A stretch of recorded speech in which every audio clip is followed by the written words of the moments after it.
Hi, everyone, and thank you all for tuning in to another Get Chatty with Matty. This is episode 13, and we have Justice with us. How you doing, Justice? Very well, thank you, mate. Nice to join you. Long time coming. Look forward to the conversation ahead. Oh, mate, it's epic, honestly. And you said long time coming there, and you and I, it might even be 2 years now. Might be a year and a half, 2 years where we're wanting to get together. So really appreciate your time, mate, and coming on. And I know a lot of people are going to be interested in hearing what you say here. Now, we always started off with the first person when they come on for the first time with the same 3 questions. So I'll do them one by one with you, Justice. The first question is, what gets you excited? It seems like quite a menial question, really, doesn't it? But you could answer it in a number of ways. But I think if you're referring to like a feeling of elation, then I can get that from many different things. I watched football the other day and got mad excited. I'm an Arsenal fan, but at the same time, I take all those things in context. So if football was to like suddenly stop tomorrow, it wouldn't really affect my life like that. I know that it's part of the Colosseum, as it were. Do you know what I mean? So I put it in its place. Likewise, something as exciting as my partner is pregnant at the minute, so we've got a second child on the way. So that's exciting. Whoa!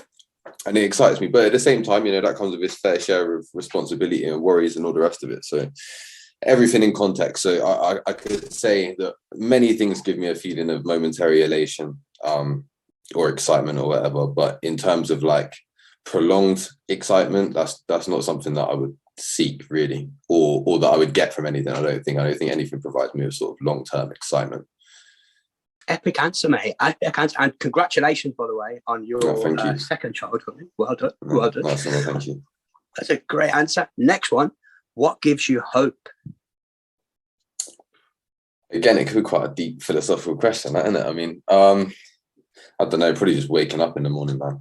Or, going to bed at night. One of the two. Do you know what I mean? You got through the day, and that's no matter whether you're a millionaire or whether you're on the street or something. It's I feel like if you were in your last, or maybe even the fact that I recognize that fundamentally we must have been created by a creator. Do you know what I mean? That gives me hope in that none of this is by accident. Do you know what I mean? So that would probably give me hope, I think, or reassurance. I suppose I would find hope in maybe reassurance, potentially, but that would probably be the most concise answer I give to that, really. Great answer as well there, mate. Great answer. I love it, bro. Last question before we start flowing here. Last question. What's the best thing about life for Justice? That is, once again, such a mental balance question, because initially you would like to say, seeing your children and stuff. But again, those things are so momentary. You'd only wish that it would be longer. You know what I mean? Like my little boy's 3 already, he's nearly 4. So those years of him being a proper toddler before he was able to make crazy decisions by himself and try and fight me all the time or whatever, that stuff's all gone. And it's a time that you'll never get back. So, but then that adds to the beauty of it at the same time. I think recognizing that those moments are limited is probably the most beautiful thing that you can do. And also that, I suppose, bringing life into this world is like a beautiful thing. But at the same time, it's, this world as we know, this is why we're having this conversation, is super messed up. We're trying to navigate our way through it. And so, I don't know, you're sort of bestowed with a sense of almost guilt for bringing people into such mess. But at the same time, I don't know, you have hope that you can teach them better ways and that things will progress and be better for the future, or at least they'll be able to navigate it better than you were able to. I don't know. It's just life in and of itself gives me hope, man. You wake up in the morning and I can still open my eyes and see. It's good. Oh, that's wow. They're excellent answers. And you're one of those guys, we're just going to flow straight into it now, but you're one of those guys, when I watch your content, you get my mind racing. And that answer right there did exactly the same. I'm sitting there thinking, wow, I felt those feelings too. The bit of guilt where you think, what if we brought them into? But then you're like, hold on a minute. let's give them the tools. Let's show them the experience of our life. And you nailed it with those answers. Everybody does, but I swear, mate, they were well done. Great answers. I love it. So let's get going then. Yeah. How are you navigating life at the moment, Justice? Not very well, probably. I mean, fundamentally, I think when it comes down to being like a truth seeker or whatever, people like to label themselves as, it's like this truther community, or, people that just have a mind where they wish to get to the bottom of things, as it were. Surface level answers obviously don't suffice sometimes, and people can just brush that aside, whether, there's certain trigger points that might tick you off, whether it's hearing something ridiculous or experiencing something like 9/11 or whatever. There's just certain things that might tick you to think that that's not right. And so you start searching, and before you know it, you're what people would call a conspiracy theorist or a truth seeker or whatever. And I think the fundamentals of that boil down to how we got here and why we're here is the most fundamental question we can ask. So navigation from that point is where I'm navigating from. How well I'm doing at the minute is subjective, I suppose. Like I started a business, for instance, probably.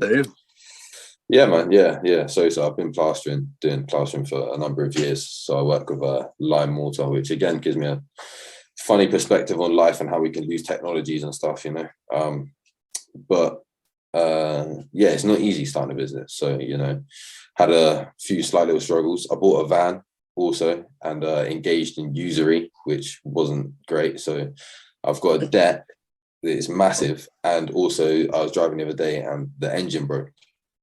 So not great, mate. Yeah, it's going to cost me a good couple grand, which is a pain and not a great start to the year. So it feels like I'm not navigating it very well. But again, like I say, it's all of these things have a balancing perspective, and it's like where I was going at the time and I could have crashed, something bad could have happened, anything could have happened. I could have been saved from something.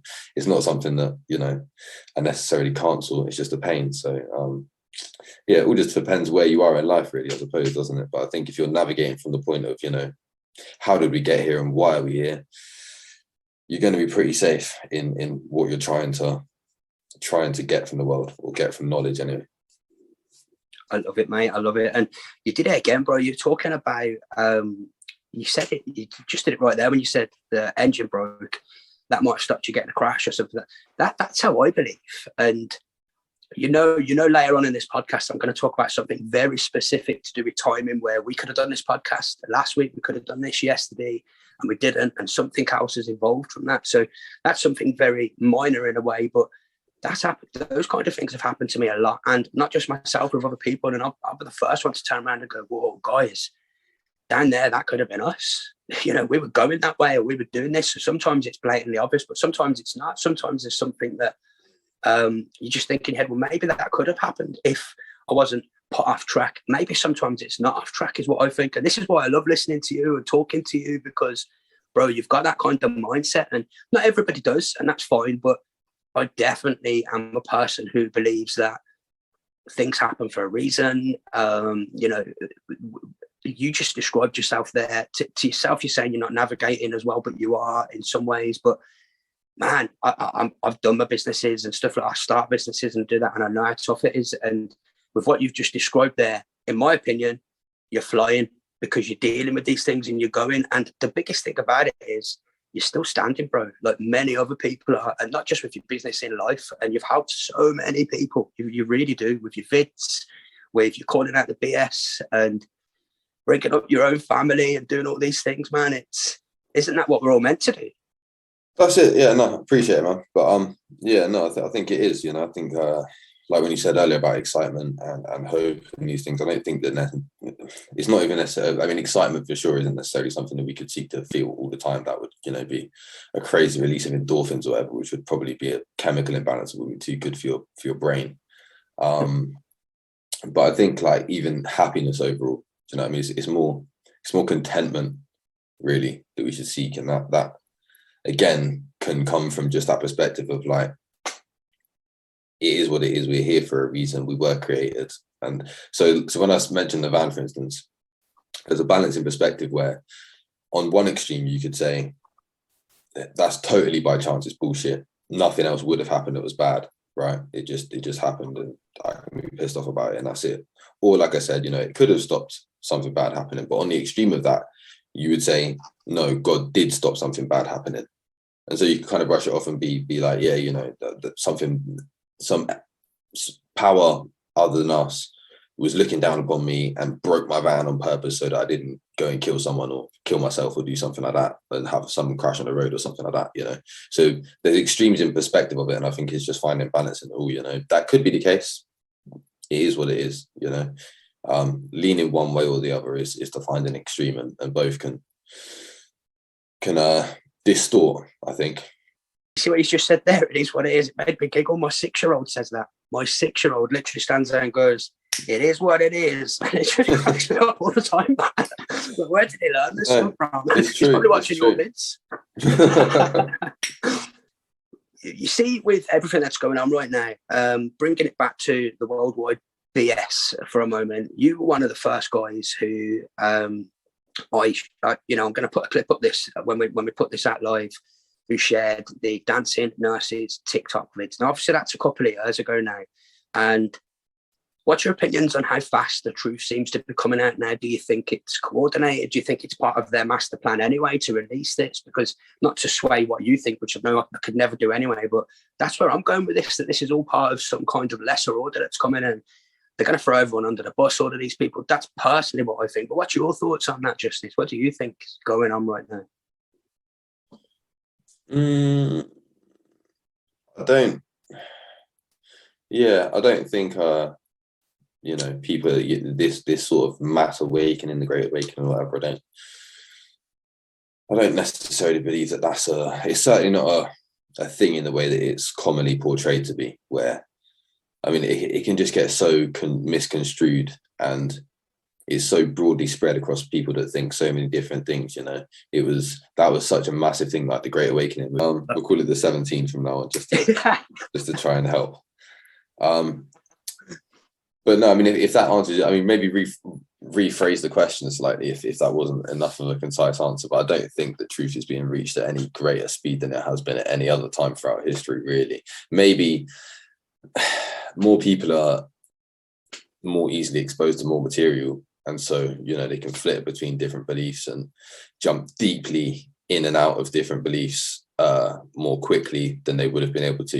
It's a lot easier to watch a 20-minute YouTube video and grasp the gist of a concept than it is to read a 900-page book or something like that, or again, even travel and attend a seminar and listen to a professor and write down what he's saying or something. It's much easier to just go on the internet these days. So maybe in that sense, people are disseminating information quicker and delving into topics quicker and then, adopting ideas and ideologies and doctrines quicker. But I don't think the attainment of truth is being acquired any quicker than it has been throughout any other time in history. Because I feel like at the same time as it being more easily disseminated and easily acquired in that sense, people are more surface level with it. Whereas anyone that would have dealt in academia of a philosophical type when it comes to theology or anything along like the lines of occultism or esoteric or how we came to be, what the life's purpose is, how we navigate this realm.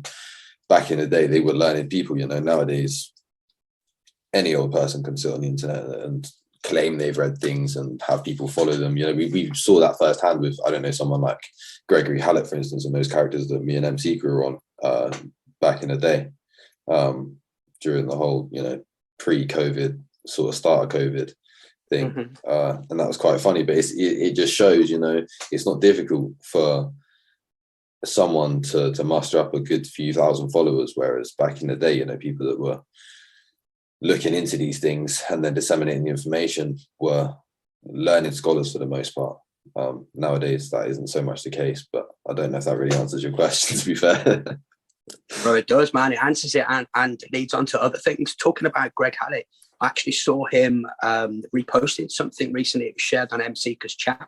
And I was like, no way, as if he's going to start that nonsense up again. He was the guy, just for anyone who doesn't know, he was the guy that said King John III and all this nonsense and MC and Justice. ripped him to shreds, ripped his bodyguard, pretend bodyguard, say bodyguard. Was he a co-op security guy or something? Yeah, he was a security guard at the co-op, yeah. So he's now resurfaced again with some more nonsense and answered some tweet or something with King John III. So, you're right. These people are able to get a platform a lot easier than they were in the old days. Okay, I'm going to ask you about something very serious here, serious that's on people's minds a lot. And like I said, it doesn't matter if YouTube pull this down or whatever. They don't seem to be doing that, Tiz. They seem to be allowing my vids to stay up, but just censoring them I don't know why. I don't know. But COVID, mate, COVID vaccines. I know you're busy working, your business, your family, but obviously there seems to be things coming out daily to do with that at the moment. Now, I think I'm right in thinking you didn't obviously take the vaccine, did you? You said no to the VS and all that stuff. There's stats coming out with which people across the UK have taken it. I saw some the other day where it said it's mostly Black Caribbean people who haven't taken it. Then under that, it's white other. And that's what I fall into, white other, because twice I've been registered on the census. Once I was a Jedi, so I'm definitely white other there. And the most recent one, when they listed me as a traveller, because I've got like traveller in me. So I literally fall into the top 2 of people who have not taken this. And there's a lot of people, just discounted this over the last couple of years, but now it just seems to be flowing. What's your thoughts on that? What's your whole thoughts on that at the moment, Tiz? For the most part, I struggle to buy into and pay attention to their figures, as it were. So I feel like there's a not a definite dualistic approach, but there's the ability for a dualistic approach for manipulation, in that on one side they was giving us all this information telling us about how we need it to stop the spread, to slow the spread, to immunize ourselves against catching it and stop us spreading it to others. There was figures given about how much of a percentage of the population would be needed to be vaccinated before there was perceived safety, that we could go back to the new normal and all of this. And then the flip side to that, once it's all been done and the vaccine rollout has been perceived to be finished, we see all this information about, this demographic of people haven't taken it.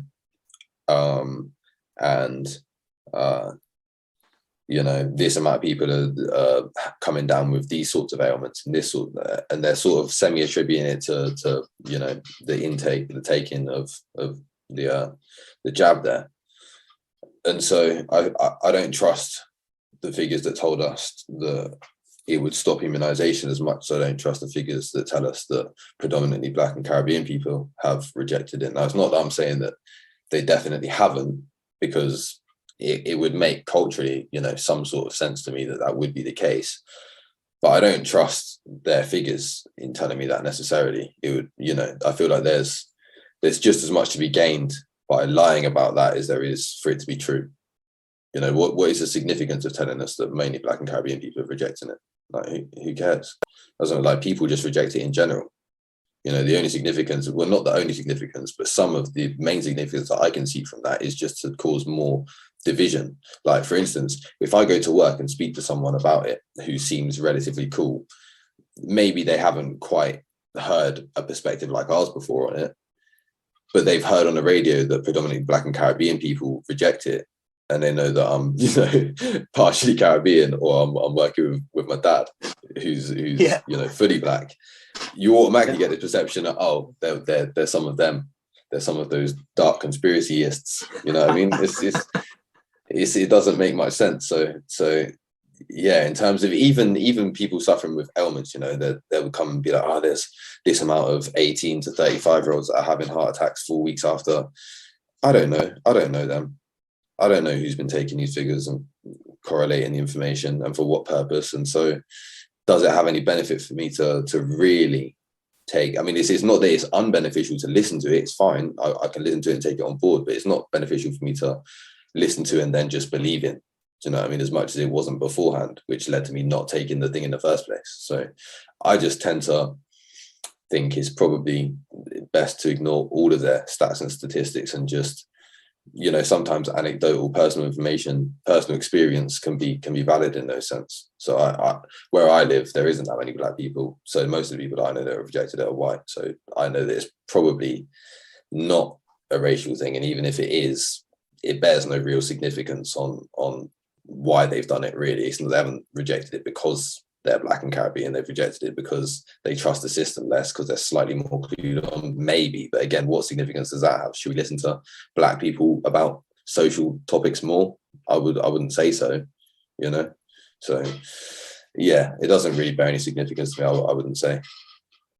Interesting how you look at things, mate. And I love, this is why I ask certain things, because I know I'm going to get a very good answer from you. And I did it kind of different to how you did it with that. I went straight down to there. No, I don't trust the government. Everyone does that. I don't trust government, mainstream, pharma, none of it. Since I was a little kid, reason is I grew up in poor areas and stuff like that where, you know, it was mixed where I'm from, mixed races, mixed everything. We had a saying around us, we all bled the same. It was, you know, we're all in the same boat. It was that simple. So for me, I've grown up with an absolute lack of trust in the total system, and not just because I'm sitting there thinking, oh, because I've seen firsthand time and time again. So for me, it's a no to trust them, and you know, each to their own. But that's how I am. But this when is I the thing. figures, I would say predominantly, if anything, if you were to ascribe this kind of resistance towards a particular demographic, it would be a class-based thing. Predominantly, I would say that, you know, the middle and upper middle class would predominantly lap this stuff up, you know, from the media that they consume and the ideologies that they hold and the trust that they hold in the state, whether that's, you know, like whether you'd want to label it like a colonialist state or a capitalist state or whatever you'd want to label it, is like they have trust in that system, whereas poor people don't, because they know it's bullshit.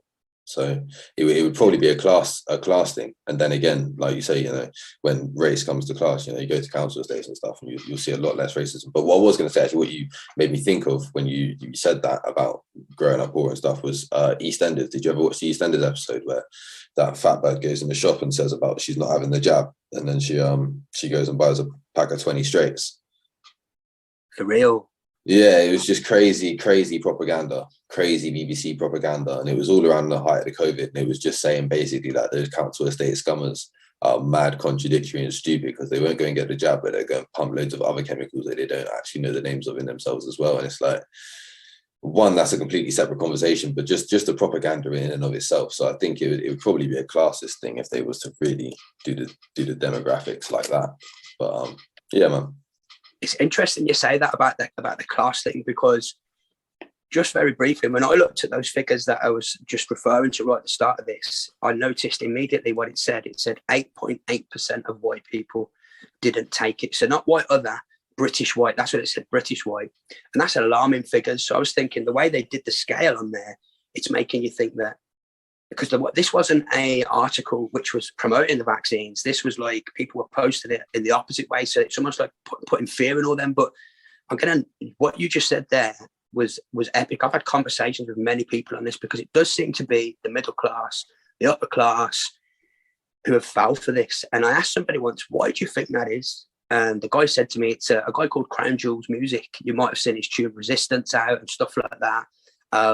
Epic dude from Manchester. And he said, well, it's simple, isn't it? He says, because they've made their money from the system, they've bought into the system, they trust the system. And when I come up to Scotland, I stand out like a sore thumb, not just because I'm English, you know, but because I'm unvaccinated, and they all know.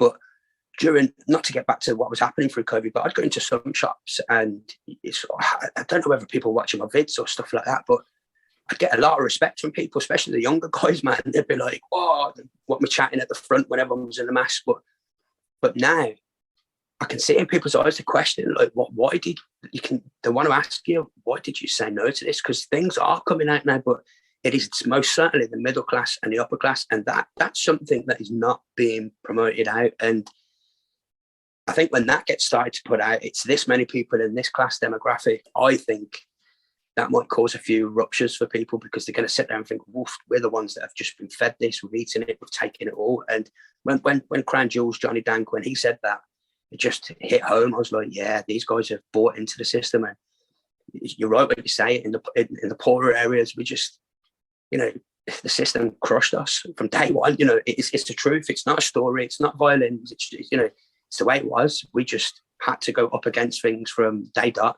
So there's a very big lack of trust in those areas, and I think that's purposeful. I don't know, but that's weird that you say that, because there's a lot. Look, up in Scotland, the figures that they send out, sometimes I don't believe them, but like, I know people tis, and I don't know many people who are not vaccinated, bro, and they're all middle class or above. The ones, what I mean, like if I go to the football clubs or stuff like that, and that they all are, and it's nuts, mate. It's absolutely bonkers how they've done this. So it isn't nothing to do with colour, race, or religion. So everyone watching this, you watch out for those things when they start promoting them. You want to start asking the question, why did they hit the middle class? Why did they do that? That's probably the best question for people to look at. But you've nailed it there. I think a lot of that is, I mean, on a classist perspective, they, I suppose, one, contribute more to the system in some aspects. It depends really how people go about living their life. I say more, so I don't really know, because that would take a lot of statistical evidence as well. But you know what I'm saying? Like, people that work and obviously earn a lot of money pay a lot of tax, sort of, for the most part. So you would assume that most people that are sort of middle to upper middle class pay quite a lot into the system.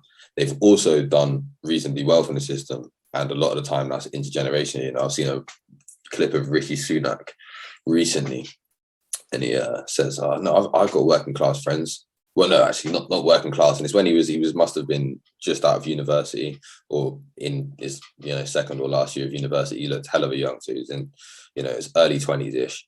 And he's just like, oh, no, actually, I don't have working class friends, like middle class, but not working class.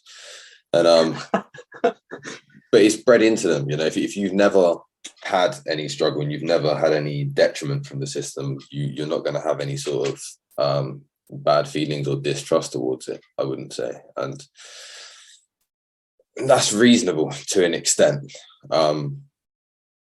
That's why they were easily suckered in then, because they were in the system, they believed it. And Andy C mentioned that clip that you said as well. And so did Sam Fisher when they're on the podcast about I've got no lower class friends. And Andy C also came up, them two come up with a great game show, like a reality TV show where we can have a politician as a pet, for a day and see how he gets on with them. And that's, I thought that made me laugh. But that clip's doing the rounds, and he's not bought into this, not at all, because they're running this. All those guys, they're running this. But for sure, this has hit the middle class harder than anybody. And well, for me as well, I think it's, now I think about it, this isn't really a thought that I've necessarily had before. If you're coming from sort of, middle class to sort of upper middle class and upper class, and you've either personally done quite well from the system, as it were, or you've been born into it, and your parents, your grandparents, etc., have done reasonably okay from it.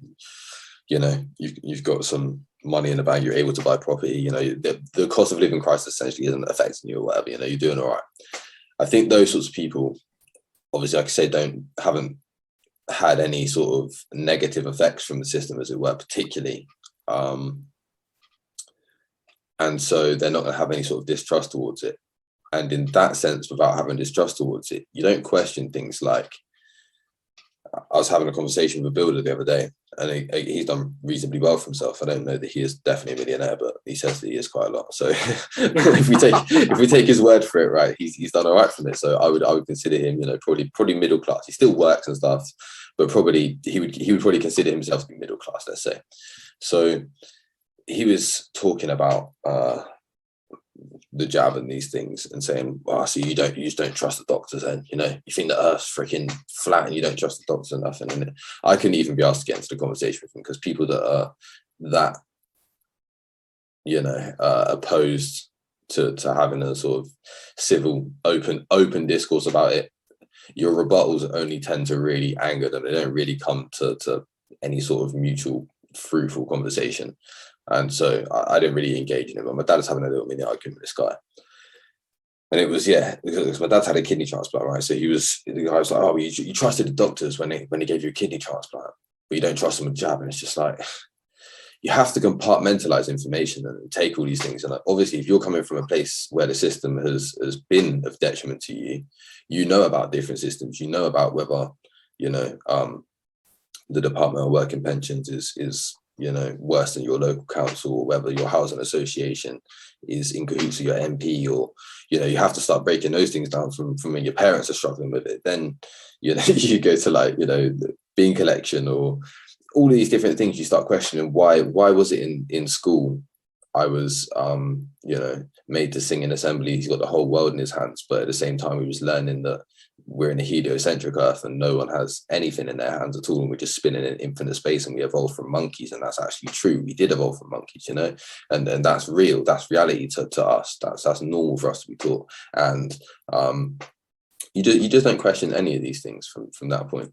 But from our perspective, when you might be made to have some sort of struggle, you start to question these minor things potentially. Like, for instance, being in a poor place where people might seek vices and these things, you would see people take hard drugs, or people take alcohol, which is legal, and the fights that would happen on a Saturday or Friday night outside local pubs and these things. You would see people chill in their house, smoke a bit of cannabis, and then get arrested. And you think, well, why is that?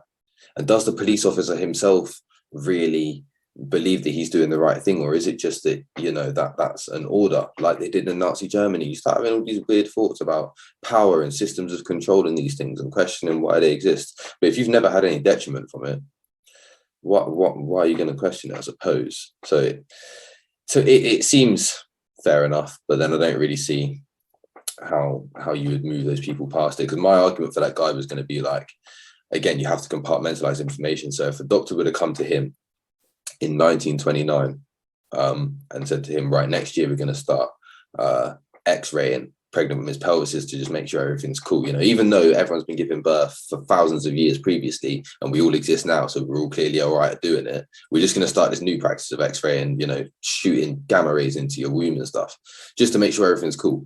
Would you have gone along with it? He would have no choice but to say, yeah, really, because he just trusts the doctors. Same with Subutex, and they had loads of ruptured wombs in the 90s, or thalidomide in the 1950s. So the doctor comes to you in 1949 and says, we're going to start, busting pregnant women with thalidomide. You cool with that?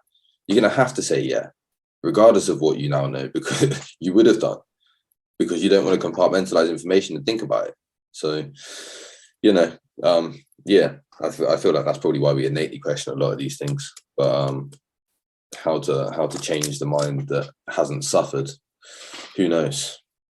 Well, luckily, I've got to say, it's not everybody who's middle class or upper class. I know quite a few people who still said no. I know, and I was surprised, because I've spoken to a few people who, even when I had M-Seeker on, and I was saying to him, what spurred you on to look into things and everything? And he said, well, I didn't really have a bad life per se. It wasn't great, but it wasn't bad. And, and it's just other things came along that he questioned. And it's the same, it's not all middle class people that got jabbed. It's not all lower class people that didn't. Mm-hmm. So there are epiphanies, if that's the right word. I'm not good with words like that, but, there are things that aren't constant with this, so it's good, and I believe as this truth comes out on that particular subject, maybe we're going to be able to look at what made people say yes, what made people say no. But the way you've just rounded it up there is absolutely spot on. And for me personally, I've spoken about this on my channel and things like that, but this is a true story, Tiz. I went to the doctors in December 2021 for a wellness check. This really happened. Nurse went in. As soon as I walked in, she was like that. We're going to do, we're going to take some blood. We're going to do a blood pressure check. I was like, you ain't taking none of my blood. And she went, what? And she got a bit flustered. And then she said, right, well, we'll take your blood pressure. My blood pressure was skyrocketing. And she said, oh, this is exactly what she said. And she put the notes in the system. She said, what we'll do, we'll put you on meds. We'll bring you back. If it's still high, we'll put you on meds. No diet, no nothing. I'm like, that's not happening. So I binned all the appointments with them, told them I'm not interested. My blood pressure's fine. 1 year later, just in December, just gone now, I thought I got a wellness check come through. I thought, do you know what? I'm going to go. My missus was like, don't bother, just stuff them. And I was like, no, I'm going to go. So I went, and you're never going to believe this. A different nurse, checked my blood pressure, totally fine. Now imagine imagine if I would have taken those meds, anything could have happened. But instead, what I did was I thought, I'm going to get a bit more healthier. I'm going to do a bit more exercise. Now, that seems to have disappeared. Now, it doesn't matter whether these people are just going to blanket believe doctors or not. That's disappeared. Nobody's going to the doctors now and they're trying to tell you to be healthy and do this. That's not fair, because some doctors are. I've seen videos of them on YouTube, but it's generally, here's some tabs, here's some things. And not to talk personally about this, but there was a lot of problems when I was younger due to medications, you know. So I suppose in a way I am tainted, because I saw it with my own mum. The doctor got hooked on Valium as quickly as they could. There was loads of mums in the 80s that were like that. Oh, you're having problems with your husband? Here's some Valium. And it caused problems for the children they were looking after and everything else. So I am tainted in that way, where I've had experience. But even if I wasn't, when she did not mention one thing about diet, one thing about anything, it was just straight to, we'll get you on some meds. I was like, what the heck's going on here? And that was in December 2021. Luckily, went back, new nurse this time.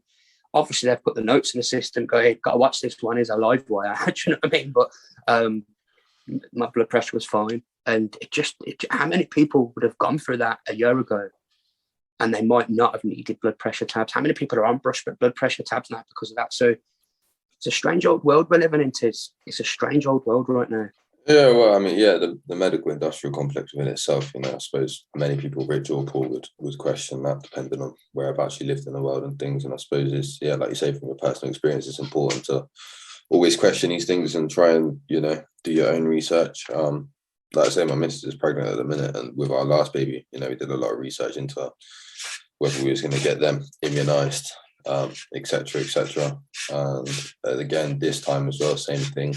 And she had a little bit of a problem with the last pregnancy, and again, she's kind of researched potential causes, issues for these things herself, and she was put under consultancy care. Went to the consultant and said the specific ingredient that they use to stop a retained placenta from occurring actually causes the placenta to become retained, because they try and pull it away before it's ready. And the consultant in the thing is like, oh yeah, no, yeah, you're actually right, yeah, no. So in the new thing, he's like, oh yeah, she's done some of her own research, and she says that she's quite right that, I can't remember the name of the substance, she'd know off by heart, but yeah, he's like, yeah, but instead of that, we can use this instead. You know, she wants a home birth basically, and they're like really, really on trying to sell us like a hospital room, like it's a freaking hotel re-up. Like, you got a bad room and they want to upgrade you, mate. It's mad. They're like, no, come have it at the hospital. It's great here. We've got a room for you. We'll get cool lights. We'll have a pool for you if you want a pool. Like, no, it's cool. We don't want that. But yeah, I mean, obstetrics and you know, stuff with babies and childbirth is a good place to start if people want to question the validity and ethics of the modern medical and industrial complex, because, you know, babies are the most precious thing that we can bring into the world and give in the care of those medical practitioners who take oaths to do these sorts of things. And so if you look at the general practices surrounding obstetrics over the years, you'll see that, yeah, the medical and industrial complex does not care about you. So it's good to take control of your own body and your own health, and, you know, go buy a blood pressure monitor, man. They're pretty cheap, you know. Keep an eye on it yourself. It's good. But on the flip side to what we were saying before, if you're talking like demographics and, you know, who is sort of magnetized towards questioning things and that, so, but if you're born into not even obscene wealth, but if you're born into wealth, you know, you can quite quickly become aware to the idea or the fact that money cannot solve all problems and doesn't answer all your questions. And so, you know, that could spur you into some sort of, you know, spiritual reconciliation or whatever, where you seek these deeper meanings and deeper answers and such, because you're wealthy. So, you know, there's balance in all these things, and that's to be noted. So it's certainly not a thing where I was, you know, trying to insinuate poor people are somehow more inclined to be smarter and look into things. That's not necessarily the case. But if we're to break it into demographics over this particular issue with COVID, I think that would be something that would probably be seen at least a lot more than the discrepancy between racism, religion, etc. Well, bro, I gotta say, you did it again. I'm sitting there thinking, I actually know a few wealthy type people. You know, I've worked in investments over the years and stuff like that, and I am hoping and praying that at some point these guys start looking into things and start using their influence to start sorting this out, if that's the right word. I really am, because at the minute it seems like a lot of them aren't, but that's not necessarily meaning they're going to be questioning this, you'd think. But hopefully we see some prominent people who have the wealth and the ability to go deep onto this, because you're right, they've got the money and power to do it. So hopefully a lot of them start standing up, and some of them that I know, they're just business owners, things like that, but hopefully they do too, because they seem to be hook, line and sinker on this. Yeah, man. I mean, I suppose on like a smaller level, you know, business owners, whether it's like, you know, cafes and these sorts of things that would allow cash payers and non-mask wearers to enter their premises no matter what. That's a good stance. That's cool. But as for sort of big players, you know, big investment bankers, you know, potential billionaires, etc., I don't think there's any people that are going to be able to stand up and start to save us or have any sort of positive influence on government and these sorts of things. The system is way too well rigged.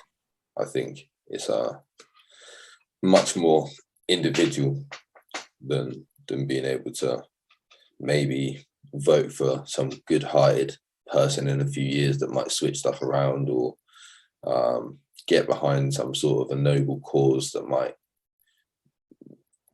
rid the world of its wrongs and, you know, put us all right. I don't think that there is any person or any particular cause, potentially, bar, for lack of a better word, like a religious one. I don't think that there's any particular cause or individual that is going to or could save us in that regard, you know.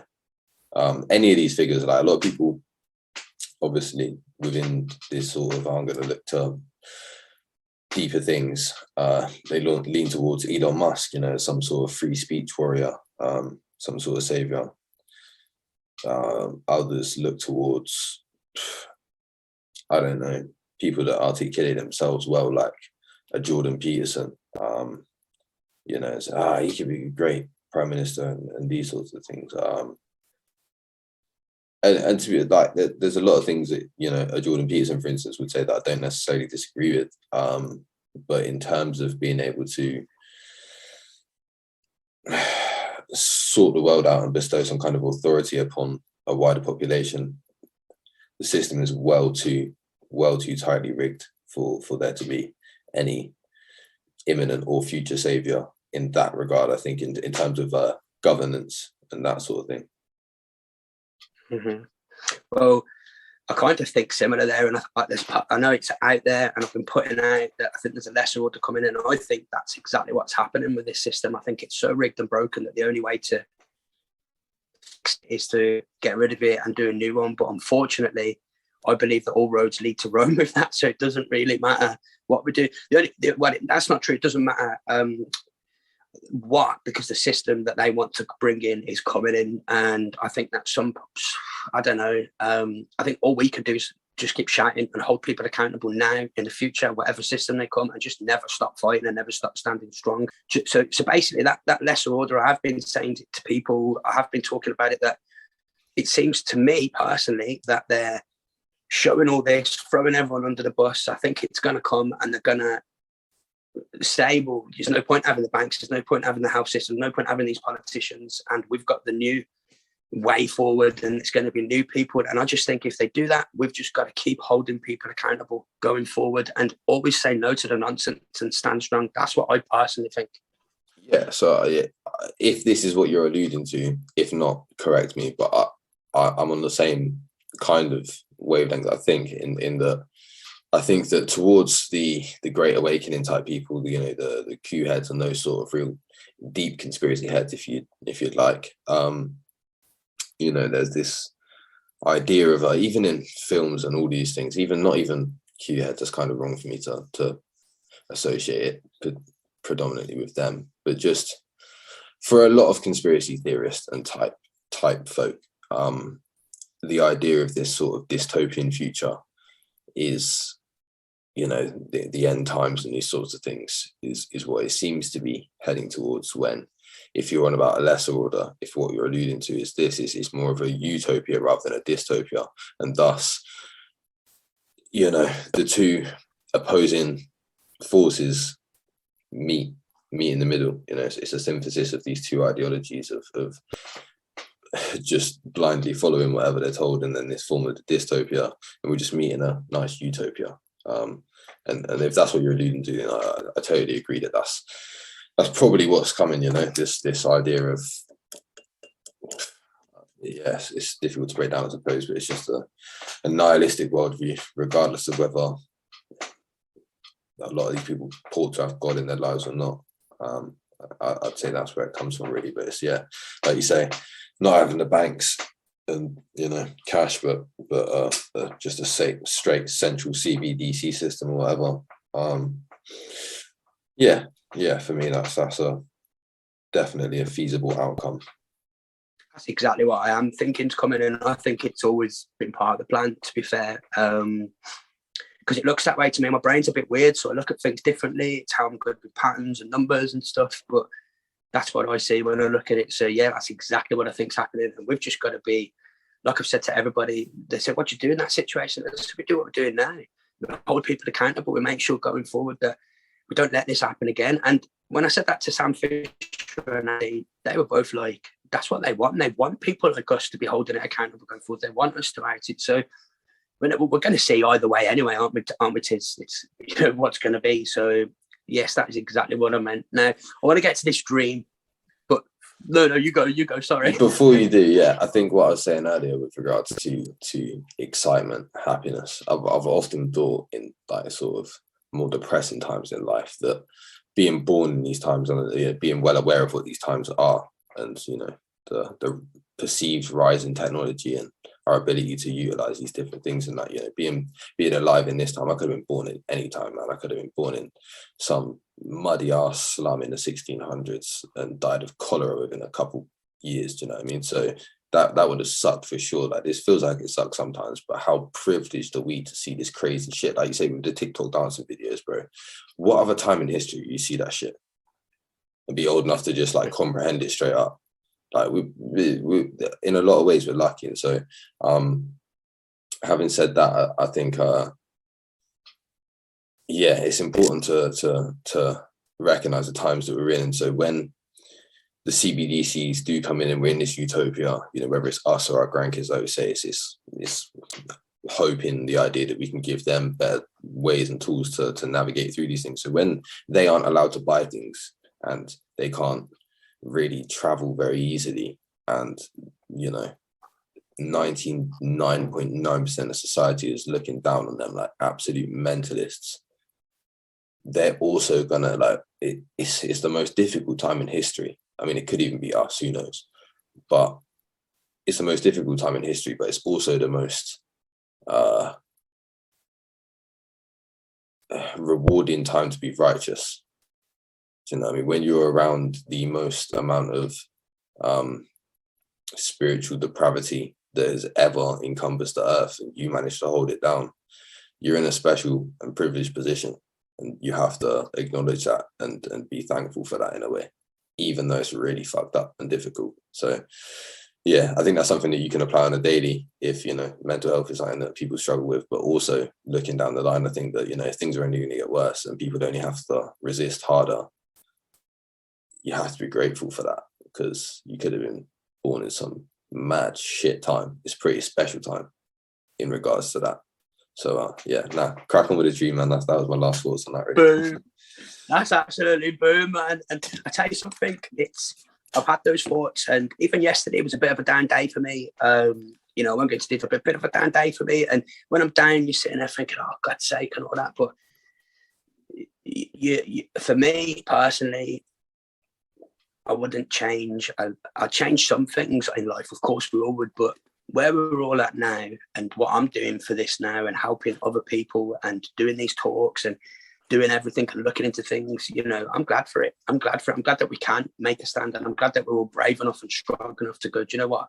fuck you, we're not taking your shit, man, and we're gonna literally hold you accountable at and we're all doing it live, and that is a blessing. It's a blessing to be able to stand up. And something else I'm going to say before I get into this dream, I've read a lot about cult books, stuff like that, as I know you have. You're one of the wisest guys and one of the knowledgeable guys. It's like you're Sam Fisher's cousin down south or something, man, seriously. And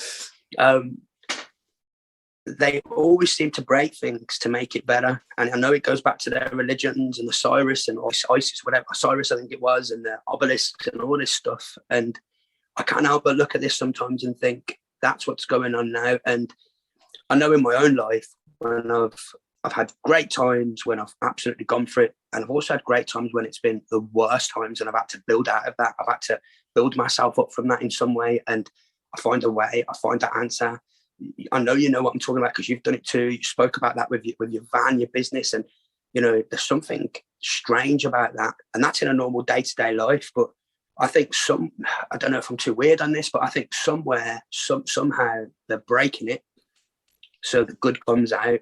And I know that sounds strange because that's what I see. Like 30% of people are unvaccinated. We're all shouting loud. We've all stood together. We've all met each other. I wouldn't have even met you this early if all this stuff hadn't happened. There's quite a lot of strange good things that flow up from this. And I just think that from what I've read, it sometimes seems like this is all being done on purpose and with the righteousness. I mean, it's not that I don't believe in God per se. I'm spiritual. I believe there's something there. And it's not even belief. Like, with the things that have happened in my life, there just is. I'm not even gonna try and convince others. It's down to them what they think. But I know there's something else there with what's happened in my life. There's too many things that have happened and too many things I've told people that have then happened as well. And I just want to say before we get into this dream, this is, whether it's a byproduct of this or not, we've all become stronger. We're all standing up stronger. We've all connected. And that seems to be growing. And I don't know whether that's a default part of this or whether that was what was meant to happen with it. What's your thoughts on that before we get to the dream? I mean, I'm not so sure on the idea of them breaking it for good. Like I said, I feel like it would be more of a synthesis to attain a utopia. And I mean, yeah, I wouldn't necessarily consider that good. I think a lot of people would obviously prefer that over a dystopia, which is what they will prefer. It's like a lot of these Q heads. The idea of a CBDC, central bank digital currency, and this idea of a Chinese style social credit system is an absolute nightmare. But to them, when it's controlled by Trump and it's controlled by the White Hats, it's the best thing in the world. So they'd jump right for it. So, the same people that research this and know that there's people that want to, engage in serious spiritual depravity and other forms of disgusting behavior, they know this. But as long as it's on their side of it, they'll jump right towards it. And so, yeah, I'm not too sure that it would be I would break it down. By the way, don't get me wrong. Sorry to interrupt. Don't get me wrong. I'm not saying what they're doing is a good thing. But I'm saying somehow these guys do this and they know good comes out of it. Now, I've said this to Sam and Andy and I said this in one of the last podcasts. I said, I think that some of these people that are running this, they are depraved, they are sick, and someone's whispering to them going, guys, you're going to get your sick world.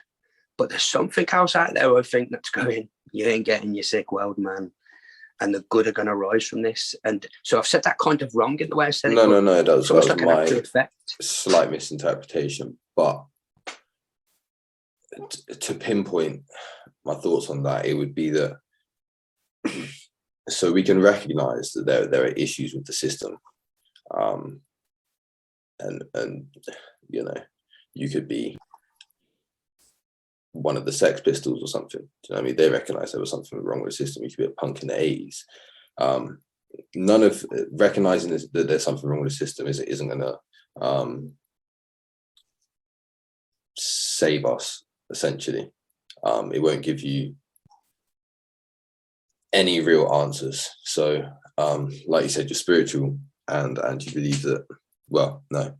It would have to be a belief, I suppose, in the actual definition of the word, but you know within yourself that there is a God, however you would want to label or describe that. There would have to be a start point and a conscious creation that was uncreated, and that's what spawned all life, and it was us, and we are special. And I don't know if you believe in evolution or not.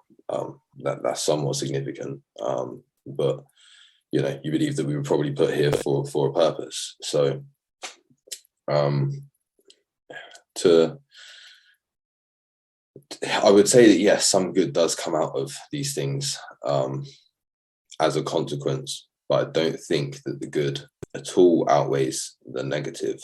I think the negative far outweighs the positive, and also even that amount of positive that does come from it, i.e. people question things, people unify and communicate like we are now. When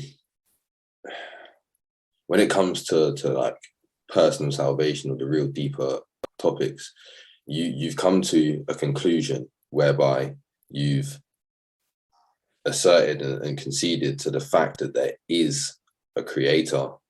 So now the main question, because beforehand the question would be, did we just spawn from nothingness, i.e. Big Bang, whatever else you want to call it, or however else you want to say it happened, evolution and them things, or were we created, whether that's how we created in the Bible, or spawned from a singular conscious entity, whether it's exactly how it explains in the Bible or in any other book or whatever it is. That's the second option. Or the third option is that we're in some sort of meta world simulation type thing, in which case all the aforementioned and our very existence becomes irrelevant. So the first one you can kind of discount, because again, if we're here by complete chance, then there is no right and wrong, and we can just quit complaining, because everything is just here by chance. There is, no, us complaining there's something wrong with the system is stupid though, because we have no other ideology to go from. If we're just here by chance, bro, then those Edos at the top that are doing weird stuff, bro, that's not even wrong. It just is what it is. They've just evolved to be as they are. So why are we even complaining about it? So that completely discounts that, right? Then you have the idea of some metaverse type thing anyway, and then you can get into conversations about, well, was yesterday even real? Did we just all wake up today and these memories were implanted in us? So again, to come to any sort of logical, actual conclusion, you can discount that because it's just stupid. You will never, once you start questioning whether yesterday's existence was even a real thing, you start traveling down some dark paths. So realistically, as you've already conceded, there has to be a creator. So really the only question you have to ask yourself to come and start forming real truth is who is that? How do I acknowledge it? What does it want from us? And what was its purpose in putting us here?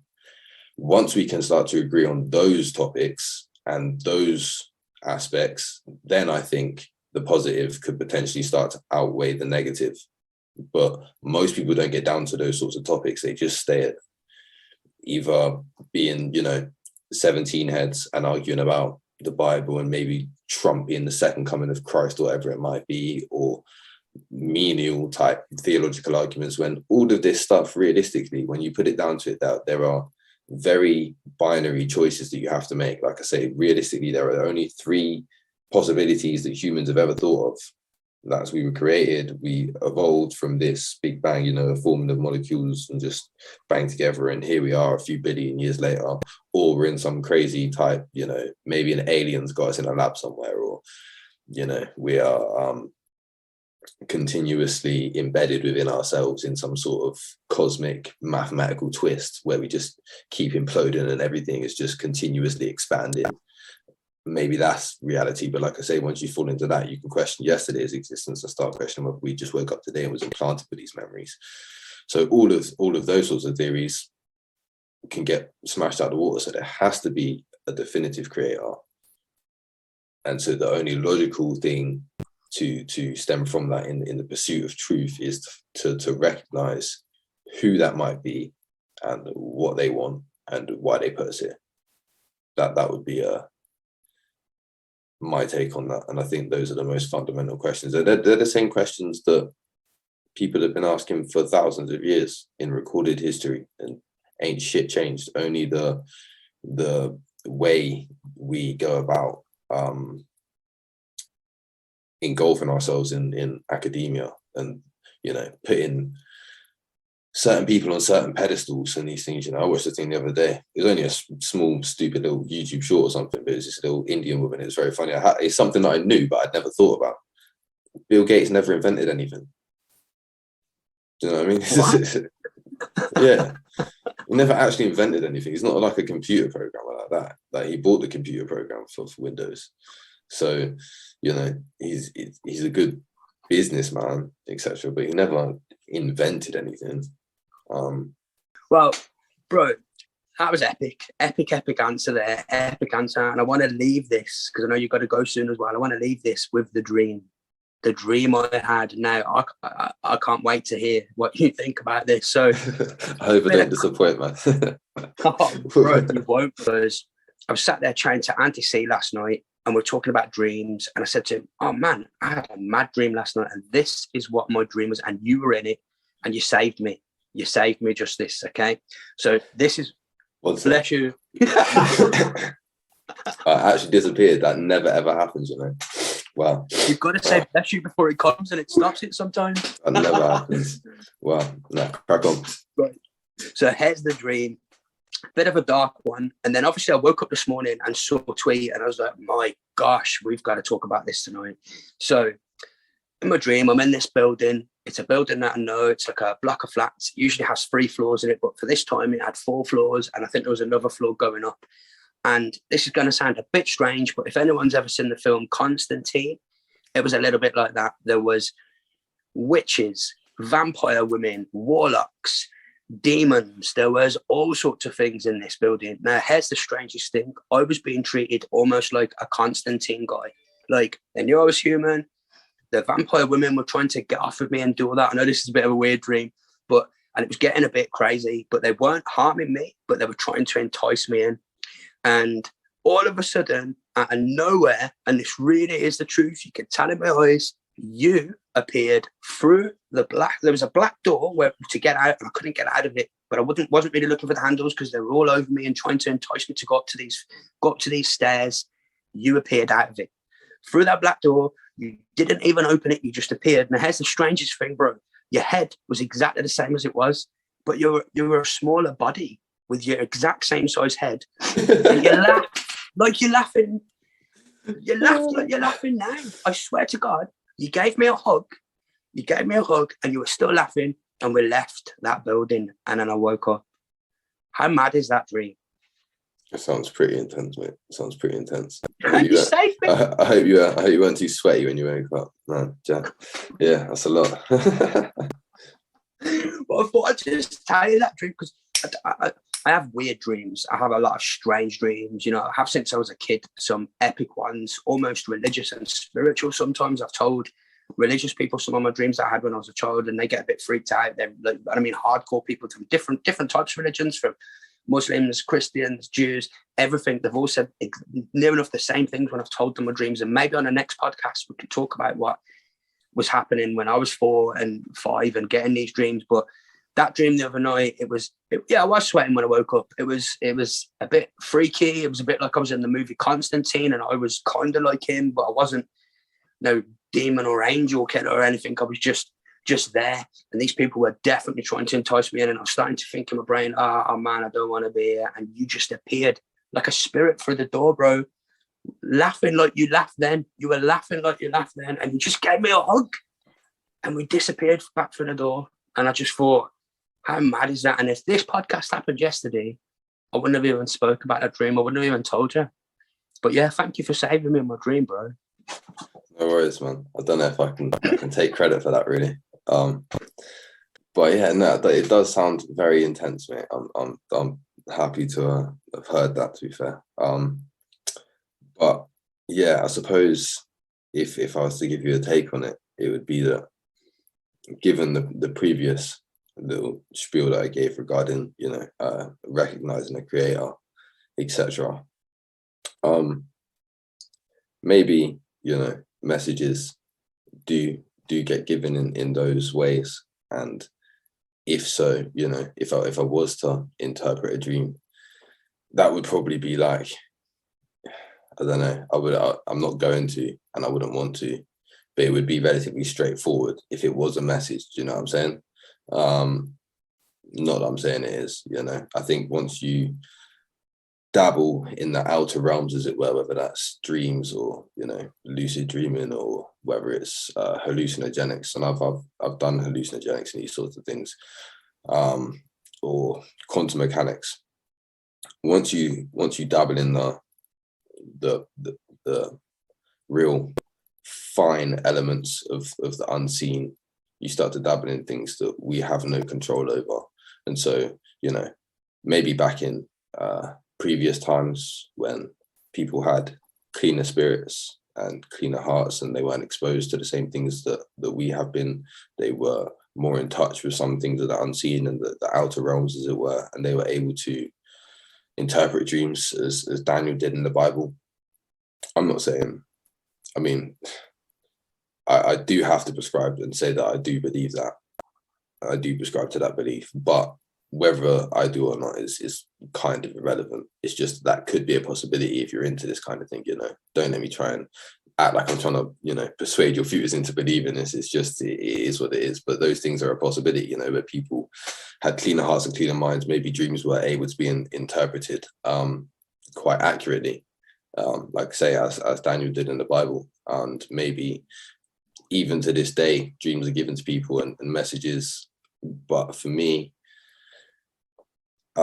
when you're in dreams and interpreting them, at least if you're not interpreting it personally, like for that, like I say, it seems relatively direct. So if you wish to take a message from it or whatever, it would seem that it would be quite direct. But if you were to go to people and ask them to decipher or interpret dreams for you, it would be the same as asking for readings based on astrology or mediumship, any sort of clairvoyancy and divination and those sorts of things. And that is all stuff that, like I say, given the previous spiel that I gave regarding knowing the creator, those are all things that I would recommend steering away from. Just in the sense that, like I say, dabbling in the outer realms, as it were, the unseen, we have limitations for a reason, you know. We have 20/20 hearing for a reason. We can have visibility of a certain light spectrum and a certain frequency for a reason. And there's a reason that those limitations are put on us. Whether other people, you know, I'm not saying, for instance, when I say about clairvoyancy and mediumship, I've got people that come to me and they said, but I've gone and I've had a reading and they've told me only things that me and this person can know. And I don't disbelieve that, you know, I don't disbelieve that at all. That in this earthly realm, only you and that person knew about that thing, and that's what you believe. And then this woman has come to the knowledge of the thing that only you two knew in this earthly plane. But once you start dabbling in the outer realms where entities aren't constrained by the same confines we are, i.e. time, space, physicality, it's highly plausible that things that you think you can only know due to time and, you know, it was only us two in the room, and these things can be known by other entities and given. And I don't think there's anyone that I would trust in this day and age. Like I say, we go into anyone sort of interpreting dreams and these sorts of things. There's no one that I would trust in this day and age that has a lifespan of sort of 80 to 100 years that could navigate the outer realms well enough for me to trust what they're saying, you know. Just because if I was to go to someone and try and get them to tell me some things that only me and, you know, one of my dead friends or whatever knew, and they told me, it wouldn't blow my mind, because that could have come from anywhere. That's how I look at it. That's my outlook on these things. When you start dabbling in the outer realms, it's out of our control. And trusting other human beings to tell you that they can navigate those realms well enough to give you accurate information that has no sort of ulterior motive or anything, can't happen. And that's my take on it, man. Boom. Absolutely boom, Tids. Well, listen, I'm just glad you saved me in my dream. I'm glad you dreamed saved that night, because it was getting a bit hectic in there. It's a bit too adult, over 18 for this podcast, I'd say. But yeah, it was starting to get a bit heated, man. And you came at the right time. I was like, woof, these guys are on literally on me. But bro, really appreciate you doing this podcast. Really appreciate your time. And I just want to say, everybody, thank you for Justice. Episode 13, been epic. Thank you, Justice. No, thank you for having me, man. I just want to say, yeah, appreciate your time. Nice one for having me, and we'll do it again soon sometime if you're up for it. Absolutely, bro. Absolutely. Thank you, man.